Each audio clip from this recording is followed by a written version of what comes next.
एक बार की बात है, एक गांव से एक एक करके कई बुजुर्ग गायब हुए जा रहे थे। सभी लोग परेशान थे कि गांव के बुजुर्ग कहाँ जा रहे हैं। एक दिन गांव में कोहराम मच जाता है जब एक बुजुर्ग का आधा खाया हुआ शरीर पास के खेतों में मिलता है। सब लोग हैरान परेशान हो जाते हैं। भाई बंटी, तुमने सुना? पास के खेत में वो जो बुजुर्ग गायब हुए थे, उनमें से एक का आधा खाया हुआ सिर मिला है। मैंने तो अपने दादा दादी को घर से बाहर निकलने को साफ मना कर दिया। हाँ भाई, सुना क्या? मैं तो खुद देख कर आया। बहुत बुरी हालत की हुई थी। समझ नहीं आ रहा ऐसा कैसे हुआ। और बाकी जो बुजुर्ग गायब हैं गांव के, वो कहाँ हैं? कई लोगों का बुरा हाल है। मैंने भी अपनी नानी को चौकन्ना रहने को कह दिया। एक दिन राजू के दादा को बैंक किसी काम से जाना होता है। बेटा राजू, मुझे बैंक जाना है, क्या तुम मुझे वहाँ छोड़ दोगे? दादाजी, मुझे तो नौकरी पर निकलना है। मैं पहले ही लेट हो चुका हूँ। आप संभल कर जाना और ऑटो रिक्शा ले लेना। गांव के बुजुर्ग गायब हो रहे हैं, अपना ख्याल रखना। कोई दिक्कत हो तो मुझे फोन कर देना। ठीक है बेटा। फिर राजू के दादा घर से निकल जाते हैं बैंक जाने के लिए। राजू सही कहता है, मुझे संभल कर जाना होगा और चौकन्ना रहना होगा, कहीं मैं भी रामलाल की तरह गायब ना हो जाऊं। फिर उसके दादा ऑटो ढूंढने लगते हैं। थोड़ी देर में उन्हें एक ऑटो रिक्शा दिखता है। वो उसे हाथ देते हैं और वो रुक जाता है। जी बाबा जी, कहाँ जाना है आपको, बताइए। इस ऑटो वाले के चेहरे पर एक अजीब सी मुस्कुराहट होती है और उसकी आंखें हल्की लाल होती है। बेटा, बस बैंक तक जाना है, जाओगे? हाँ जी, बैठिए। फिर दादाजी उस ऑटो में बैठ जाते हैं। आज मेरे शिकार में एक बुढ़ा और बढ़ गया। अब आएगा मजा। अरे बाबा जी, मुझे ना अपने घर से कुछ जरूरी सामान उठाना है। पर तुम्हारा घर है कहाँ? मुझे देरी ना हो जाए। अरे नहीं बाबा, बस रास्ते में ही पड़ता है मेरा घर। अभी ले लूंगा तो ठीक है, वरना पता नहीं कब चक्कर लगे घर का। ठीक है बेटा, ले लो फिर तो। ऑटो वाला अपना ऑटो एक सुनसान जगह की ओर ले जाने लगता है। अरे बेटा, ये कैसी जगह है? कितना सुनसान इलाका है। तुम यहाँ रहते हो? हाँ बुढ़ाऊ, यही है मेरा घर। यहाँ तेरी चीख पुकार सुनने वाला कोई नहीं होगा। नहीं नहीं, मुझे छोड़ दो। मेरे घर वाले बहुत परेशान हो रहे होंगे। वो मुझसे बहुत प्यार करते हैं। मुझे जाने दो, जाने दो। अब तू कहीं नहीं जाएगा।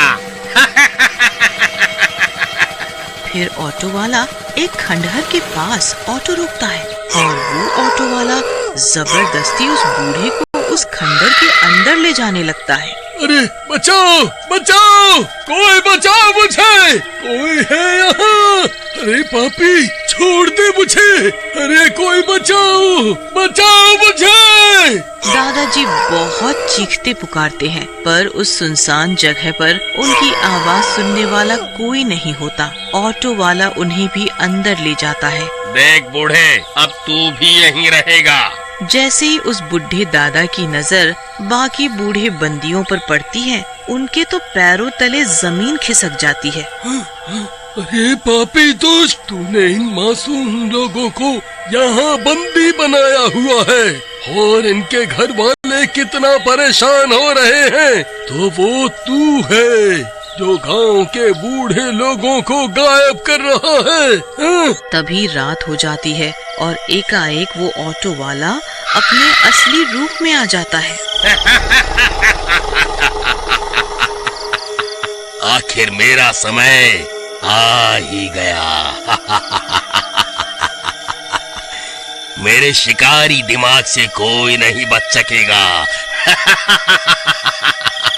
हाँ बुढ़ाऊ, मैं ही हूँ जो पूरे गांव के बूढ़ों को गायब कर रहा हूँ इतने समय से। यहाँ मैं तेरा भोजन करूँगा। उधर राजू रात को नौकरी से वापस आता है। अरे दादाजी कहाँ हो? क्या कहा बैंक वालों ने? दादाजी, अरे ओ दादाजी। राजू की आवाज सुन के उसकी माँ पानी लेके आती है। अरे बेटा, आ गया तू, ये ले पानी पी ले। दादाजी कहाँ हैं माँ? कब से आवाज लगा रहा हूँ। अरे बेटा, वो अभी तक आए ही नहीं है बैंक से। मुझे लगा तू भी उनके साथ गया होगा। अरे माँ, मैं तो नौकरी पर था। हे भगवान, मेरी ही मत मारी गई थी जो उन्हें अकेले बैंक भेज दिया।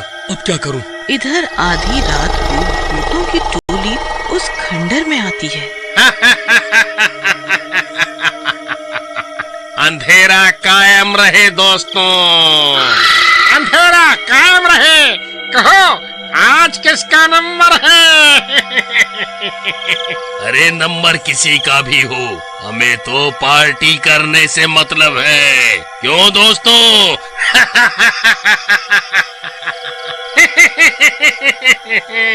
सही कहा।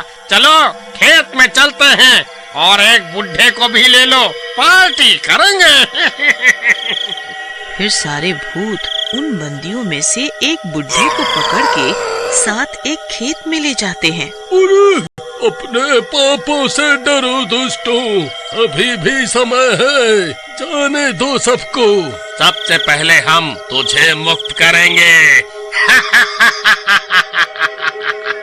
और सारे भूत मिलके उस बुढ़े पर हमला करते हैं और चांदनी रात के आगोश में उसकी चीख पुकार कोई नहीं सुन पाता। फिर सारे भूत उसके मांस को खाने लगते हैं और अपनी पार्टी करते हैं। इधर राजू हैरान परेशान सुबह होने का इंतजार देख रहा होता है। फिर अगली सुबह, चलो आज खेत पे पानी दे देता हूँ, फसल अच्छी आएगी। हरिया खेत पहुँचता है, पर वहाँ की मिट्टी को खून से भरी देख उसकी आंखें फटी की फटी रह जाती हैं। अरे ये देखो, एक और लाश।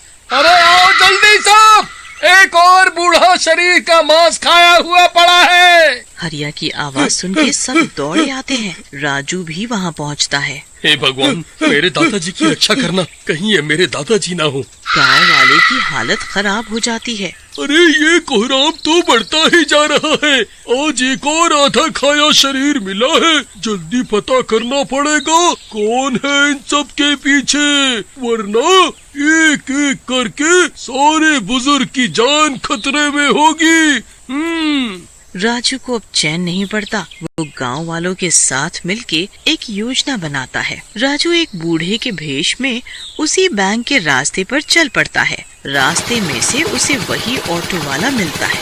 आओ बाबा जी बैठो, कहो कहाँ जाना है आपको?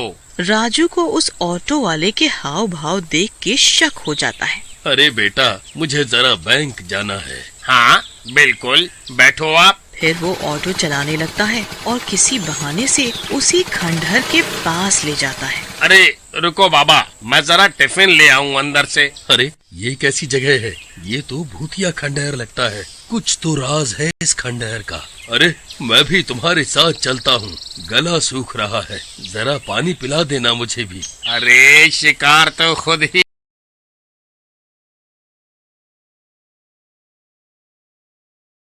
मौका देखते ही ऑटो वाला भूतिया रूप में आ जाता है। तू तो खुद ही आ गया मेरा शिकार बनने। अब मैं तुझे भी बंदी बनाऊंगा। लोगों को देखता है तो मन भर आता है उसका। अरे दादाजी, आप यहाँ हैं? ए दुष्ट पापी भूत, ये सब करके अच्छा नहीं किया तूने। राजू अपने असली भेष में आता है। अच्छा धोखा, बूढ़े के भेष में जवान, आज तू नहीं बचेगा। दोनों एक दूसरे पे हमला करते हैं और लड़ने लगते हैं। अभी वहाँ राजू का पीछा करते करते बाकी गांव वाले भी हथियार लेके आ जाते हैं। भूत उन सब के सामने टिक नहीं पाता। गांव वाले उस भूत को बंदी बना के उसी खेत में ले जाते हैं। अब तू भी इसी खेत में मरेगा। इसे इस गहरे गड्ढे में फेंक दो और गड्ढे में आग लगा दो। वे लोग ऐसा ही करते हैं और कुछ ही देर में भूत जल के राख हो जाता है और गांव वाले उस गड्ढे को मिट्टी से बंद कर देते हैं।